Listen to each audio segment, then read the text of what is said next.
Hai guys, ketemu lagi dengan aku di channel Lady Din. Semoga kalian semua dalam keadaannya sehat dan bahagia. Kisah kali ini sungguh sangat menyedihkan, di mana pernikahan yang baru berjalan beberapa hari harus berakhir dengan tragis di saat sedang bulan madu. Apa yang terjadi dan bagaimana kisah lengkapnya? Tanpa basa-basi lama-lama, kita langsung masuk ke ceritanya ya. Sebelumnya, jangan lupa untuk subscribe dulu channel ini dan nyalakan lonceng notifikasinya supaya kalian tahu video terbaru dari aku.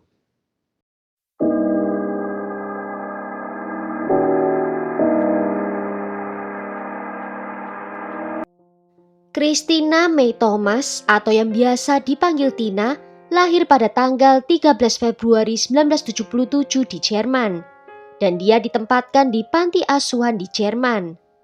Pada tahun 1980, dia diadopsi oleh Tommy Thomas dan Cindy. Keluarga ini juga memiliki seorang putri yang lebih muda, dan setelah mengadopsi Tina, mereka pindah ke Birmingham, Alabama di Amerika Serikat. Dan di sanalah mereka membesarkan Tina dan putri bungsu mereka. Tina sejak kecil telah didiagnosis menderita penyakit PSVT. PSVT adalah penyakit yang mengakibatkan ritme jantungnya menjadi cepat, yang menyebabkan palpitasi, pusing, berkeringat, dan juga sesak nafas. Dia diharuskan minum obat-obatan, namun efek sampingnya membuat ia merasa sakit dan selalu lelah. Capek dengan efek sampingnya, akhirnya di usianya yang ke-24 tahun, Tina memutuskan menjalani operasi pada tanggal 16 Agustus 2001. Dan sejak itu, kondisi kesehatannya membaik. Tina digambarkan keluarganya sebagai sosok yang ceria dan juga bahagia, dan akan menerangkan suasana di sekitarnya. Tina berkuliah di University of Alabama di Birmingham, di mana dia di sana bertemu dengan calon suaminya yang bernama Gabe Watson. Gabe adalah seorang pria bertubuh tinggi besar yang digambarkan teman-temannya sebagai sosok yang ramah dan mudah bergaul dengan siapa saja. Sebelum bertemu dengan Gabe, Tina pernah bertunangan sekali sebelum dia membatalkan pertunangan itu karena ibunya yang tidak setuju. Sejak bertemu dengan Tina, Gabe terus mengajaknya kencan karena dia sangat tertarik pada Tina. Tetapi saat itu Tina masih bertunangan sehingga dia terus menolaknya. Gabe tidak menyerah dan terus mengajaknya kencan sepanjang waktu, namun Tina terus menolak permintaan itu. Kemudian Tina dan Gabe menghadiri pesta malam tahun baru bersama, dan saat itulah Gabe mengajaknya kencan lagi. Tina yang saat itu sudah putus, akhirnya menerima ajakan kencan itu dan mereka mulai berkencan pada bulan Januari 2002. Keduanya lulus dari Universitas Alabama dan Tina kemudian bekerja sebagai seorang manajer di sebuah toko pakaian di mall. Dan Gabe kemudian bekerja di bisnis pengemasan milik ayahnya. Gabe mempunyai hobi menyelam atau scuba diving, tetapi Tina tidak benar-benar terlalu menyukainya. Namun sejak berkencan dengan Gabe, dia berusaha untuk ikut belajar. Tina ikut mulai belajar untuk bisa mengikuti hobi dari Gabe dan dia mengambil pelajaran scuba diving. Awalnya, orang tua Tina merasa khawatir karena kondisi jantungnya. Ayah Tina memberitahu Gabe tentang kekhawatiran itu, tetapi Gabe mengabaikannya, mengatakan kalau Tina harus mau belajar melakukan hal-hal yang disukainya. Pada bulan Februari 2003, Gabe meminta izin kepada ayah Tina untuk menikahi putrinya. Sebenarnya ada keraguan karena ayahnya itu tidak terlalu menyukai Gabe. Gabe menunggu waktu yang tepat untuk bisa melamar dan pada tanggal 20 April 2003, dia melancarkan aksinya. Gabe menyembunyikan cincin di dalam telur Paskah dan menyebarkan beberapa telur di sekitar rumah Tina dan memintanya untuk berburu telur Paskah. Dan ketika Tina berhasil menemukan cincin yang disembunyikan, saat itulah Gabe melamarnya dan Tina menjawab iya. Orang tua Tina tidak terlalu senang dengan keputusan itu. Mereka berpikir bahwa Gabe hanya memaksakan keinginannya saja. Pada tanggal 26 September 2003, sebelum pernikahannya, Tina pergi menemui ayahnya dan bertanya kepadanya apakah dia dapat meningkatkan nilai asuransi jiwanya dan memasukkan nama Gabe sebagai satu-satunya penerima manfaat. Ayahnya pikir itu sangat aneh karena dia terkesan terburu-buru. Ayahnya lalu memberitahu Tina untuk membicarakannya nanti saja setelah pernikahannya. Pada tanggal 11 Oktober 2003, Gabe dan Tina melangsungkan pernikahan. Pernikahan itu diadakan di Gereja Baptis Southside di Birmingham dan resepsinya diadakan di Hotel Pickwick. Gabe dan Tina memberitahu ayahnya kalau mereka akan langsung pergi berbulan madu dan mereka akan berangkat di tanggal 13 Oktober 2003 dan tiba di Australia pada tanggal 15 Oktober. Pasangan ini berencana akan berada di Australia selama 2 minggu. Pada minggu pertama, mereka akan berada di Sydney dan kemudian di minggu kedua, mereka akan melakukan perjalanan ke Townsville, Queensland pada tanggal 21 Oktober, di mana Gabe telah memesan perjalanan menyelam dan mereka akan naik kapal persiar di mana mereka akan melakukan sekitar 25 penyelaman untuk mengunjungi situs karang dan juga kapal karam. Pada tanggal 22 Oktober 2003, mereka melakukan penyelaman pertama. Penyelaman itu dianggap cukup sulit karena kedalaman laut dan juga arusnya. Ada orang-orang di kapal untuk membantu jika ada yang tidak beres. Sebelum menyelam, Gabe meminta tambahan beban untuk rompinya Tina karena dia tidak yakin kalau Tina bisa menyelam sampai kedalaman di bangkai kapal tanpa adanya beban tambahan. Sesaat setelah mereka menyelam, Gabe dan Tina kembali ke permukaan. Gabe mengeluhkan komputer alat selamnya yang terus berbunyi dan meminta baterainya untuk diganti yang baru. Dan setelahnya mereka kembali masuk ke dalam air lagi. Hanya dalam beberapa menit setelah mereka berada di bawah air, Gabe melihat kalau istrinya mulai bertindak aneh. Mencoba memberikan isyarat kepadanya bahwa ada yang tidak beres. Tiba-tiba, Tina menjatuhkan masker pernafasan dari milik Gabe sehingga Gabe mulai panik karena tidak mendapatkan asupan oksigen. Gabe yang terganggu dengan hal itu berjuang untuk memasang alat bantu nafasnya. Ini membuat dia tidak benar-benar memperhatikan apa yang terjadi dengan Tina. Dan saat Gabe sudah berhasil memasang alat pernafasannya, dia melihat ke arah lokasi Tina dan melihat istrinya itu telah tenggelam ke dasar lautan.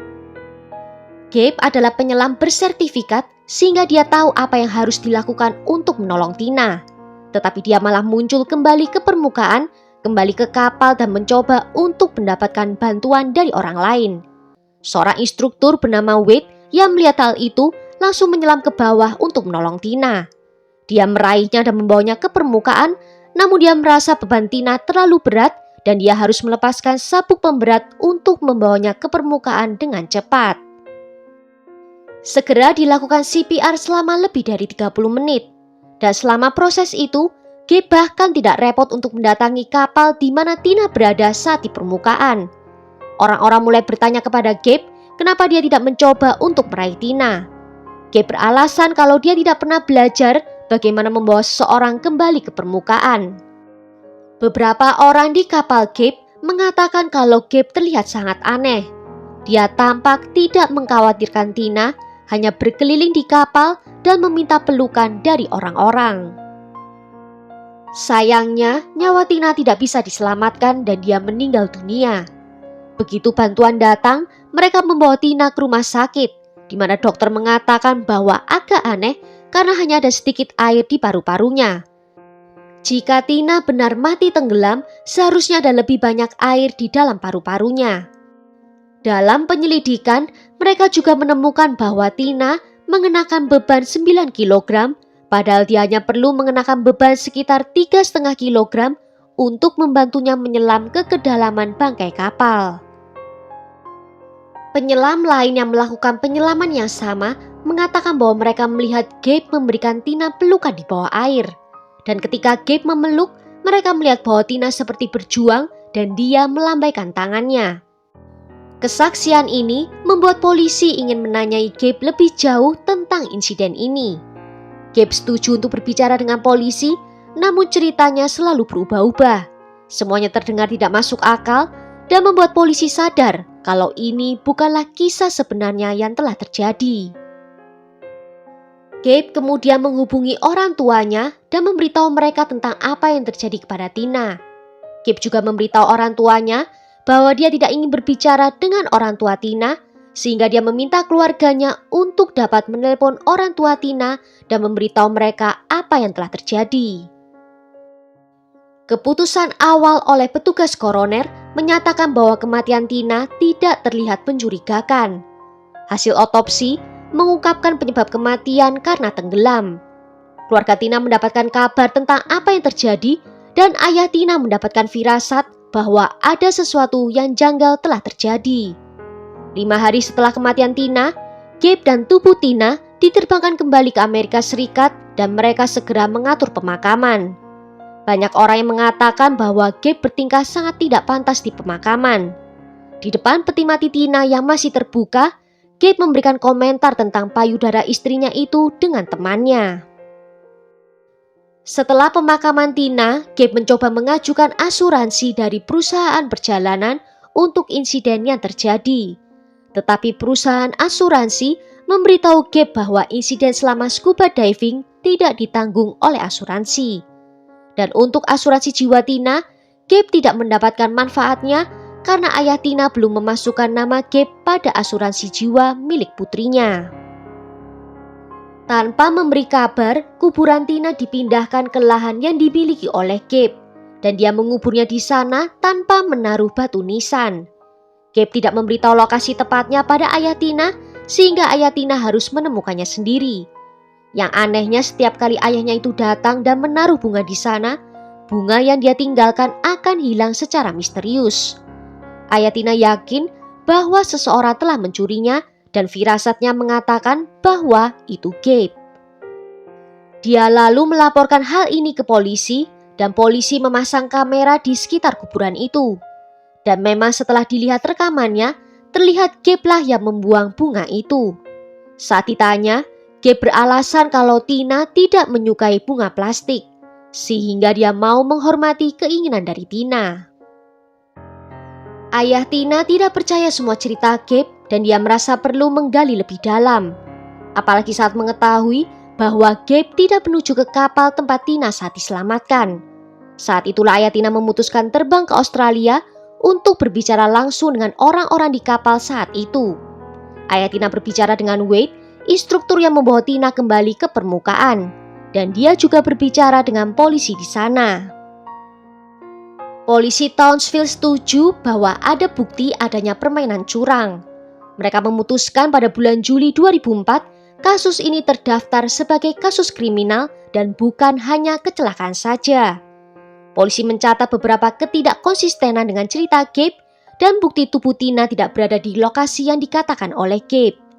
Gabe juga mengatakan bahwa dalam perjalanan ke permukaan, dia bertemu dengan 2 orang penyelam dan mencoba memberitahu mereka untuk pergi membantu Tina. Tetapi polisi tidak menemukan bukti kalau memang ada 2 penyelam itu. Gabe menyatakan bahwa dia langsung naik ke permukaan untuk membantu Tina, tetapi komputer alat selamnya membuktikan sebaliknya, bahwa sebenarnya dia menghabiskan waktunya berlama-lama di dalam air. Dan saat dibawa ke atas, tangki oksigen Tina masih berisi udara yang seharusnya Tina bisa mencapai permukaan sebelum oksigennya habis. Dipercaya Gabe sengaja mematikan regulator Tina dan menahannya sampai dia tidak sadarkan diri, lalu menyalakannya kembali dan membiarkan Tina tenggelam sebelum muncul ke permukaan. Dan ini sejalan dengan kesaksian dari penyelam lain yang menyatakan mereka melihat Gabe memeluk Tina saat di bawah air. Setelah kematian Tina, Gabe mulai menjalin hubungan dengan wanita lain bernama Kim Lewis dan mereka menikah pada bulan Agustus tahun 2008. Hal ini membuat otoritas Australia terbang ke Alabama untuk meneliti kasus ini. Dan mereka menemukan banyak kecurangan pada Gabe. Gabe membuat semua orang percaya kalau dia suami yang hebat, namun sebenarnya hubungan dia dan Tina sering diwarnai pertengkaran. Bahkan mereka sempat putus sesaat sebelum pertunangannya. Namun pada akhirnya mereka kembali bersama lagi. Di bulan Mei 2009, Gabe akhirnya dikirim kembali ke Australia untuk diadili. Gabe setuju untuk ke Australia dan diadili dengan syarat dakwaan pembunuhan dijadikan pembunuhan tak disengaja. Dan di persidangan dia dinyatakan bersalah atas pembunuhan tak disengaja dan dijatuhi hukuman 4,5 tahun penjara. Hakim akhirnya menangguhkannya menjadi hanya 12 bulan saja. Namun Jaksa Agung Alabama mengajukan banding atas hukuman tersebut karena menurutnya itu terlalu ringan dan banding disetujui. Dan hukuman pun berubah dari 12 bulan menjadi 18 bulan.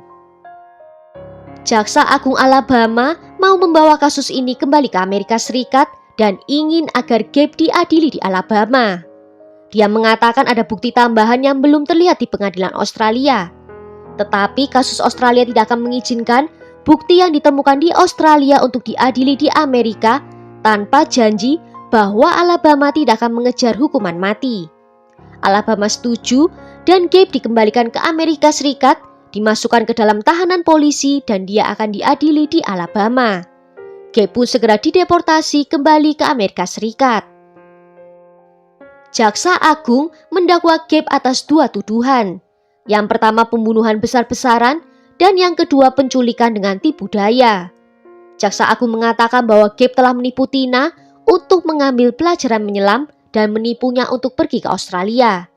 Dan jaksa penuntut yakin mereka memiliki yurisdiksi untuk mengadili Gabe atas pembunuhan berencana. Mereka mengklaim cerita versi dari Gabe tidak cocok dengan komputer alat selamnya. Dan menurut catatan waktu dari penyelaman Gabe menunjukkan kalau dia berlama-lama di bawah air yang diyakini waktu itu digunakan untuk menghabisi nyawanya Tina. Selain itu jaksa penuntut juga berpendapat bahwa alat itu tidak akan berbunyi jika baterai tidak tepat pemasangannya. Dan motif pembunuhan ditetapkan karena Gabe mengincar uang asuransi jiwa milik istrinya. Namun pembela menyatakan bahwa Gabe tidak menerima uang apapun dan dia tidak memiliki alasan untuk membunuh Tina karena dia mencintainya. Dan pembela meminta pengadilan untuk membatalkan kasus ini karena kurangnya bukti. Dan hakim memutuskan bahwa memang tidak ada cukup bukti untuk menghukum Gabe atas pembunuhan dan dia pun dibebaskan dari segala tuduhan. Keputusan ini tentunya mengejutkan beberapa pihak karena adanya perpecahan pendapat.